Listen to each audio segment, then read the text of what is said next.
I'm Steph Hodge with Board Game Geek, here with Matthias Karl, SPIEL, and we're looking at Brikks. Yes. Oh my gosh, I'm so excited about this game. I Great. love roller rights so much. Perfect, and it's the right game for you.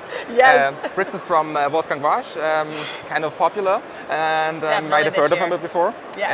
And yeah, this is Brikks, and Brikks is so to say a video game made analog style. You might have seen that game somewhere before. Maybe. Maybe, but just maybe. I'm not sure. Never heard of it before. Okay. As you can see here, I already prepared the setup for a two-player version. Yep. What we want to do in this game is we want to get as much points as possible and fill up that our game area with those blocks, with those blocks here. And they are falling down from here. We just have to imagine that they would fall all the way down from here and land on the next possible block. In the same orientation. Yes. We come later to it because you can rotate them, but depending on what has been rolled with the two dice, this is what you get. Oh, okay. And yes, for example, the dice roll would, in case I would be the first player, I would roll the dice, and this would be two black. Everyone uses this little transparent chip, because actually, so this result counts for everyone. However, the active player, that would be me, can decide to roll one more time again, but then I have to roll both dice. I cannot pick one. For my version, as you can see, I have already prepared the first, so to say, the setup, because everyone gets in the first round, before the first round, their own roll. Their own. They pick one of the line from the column one, and so I picked the most obvious two that most people take for the first game. So in that situation, that roll would be perfect for me, because the square black one fits perfectly on this field. Oh, yeah, right and there. what I want to do is also to get the same color blocks on the same color circles, because that will give me 2 energy points here on that energy bar. So let's just start with that. I mean, so we both use that block. It falls all the way down, so it comes here to an end, and then I cross it out. You can choose a different location, for example there. Do the same. And as I've got now a black on a black block on a black circle, I get 2 extra energy points that I can use. We both start with 2 energy points. Energy points are used, for example, if you would have not liked that result, or me, you could have used your 2 first energy points to rotate it. So, for example, you can only rotate in your row here. Oh, okay. So that means, for example, this direction doesn't make sense, but obviously that could be really helpful, because that is the rare block there.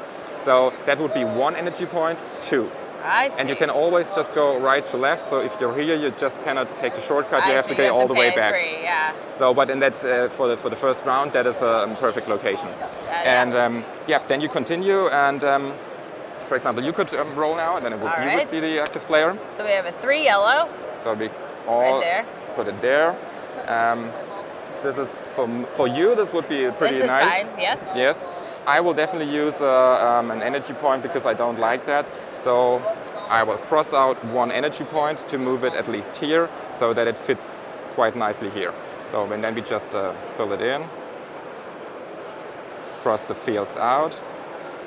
I didn't hit my yellow though. I was so close. Yep, but that would be for the next round probably. Yes. And then we continue, and let's say I'll just do that. 3 white. For white, the 3.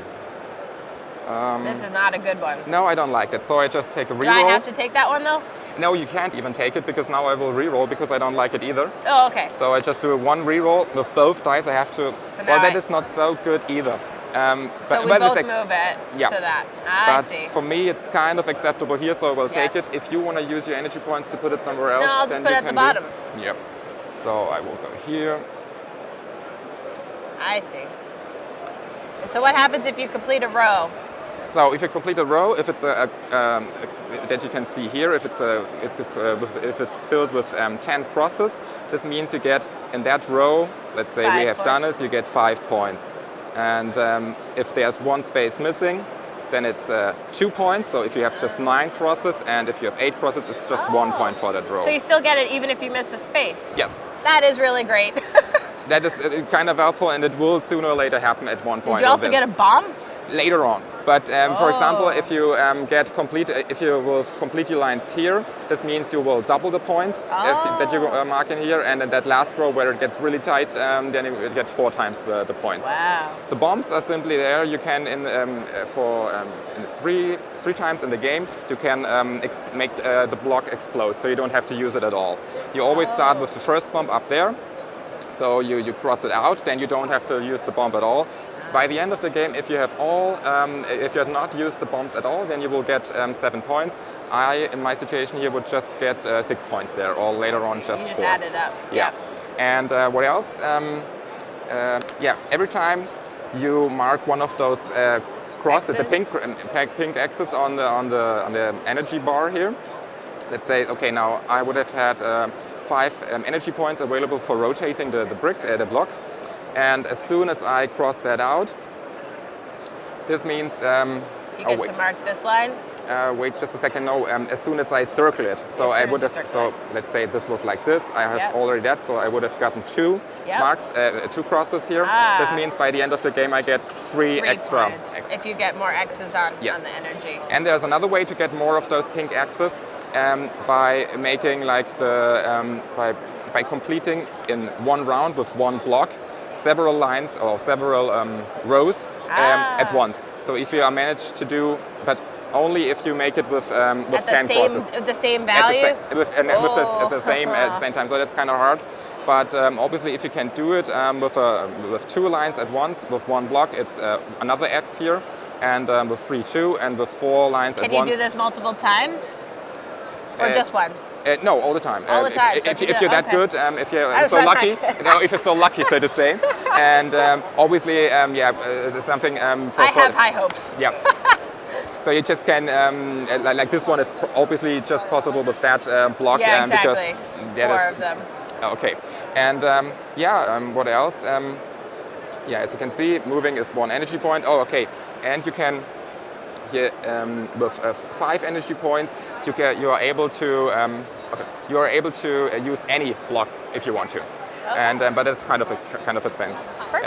But that's about it. That's Brikks. And this is already available everywhere. Yes, it is. In Europe, okay. And for the moment, in Germany only, but the English rules are already on Board Game Geek, and there will be an English version as well, and some other international versions too. That sounds great. We look forward to it in the US.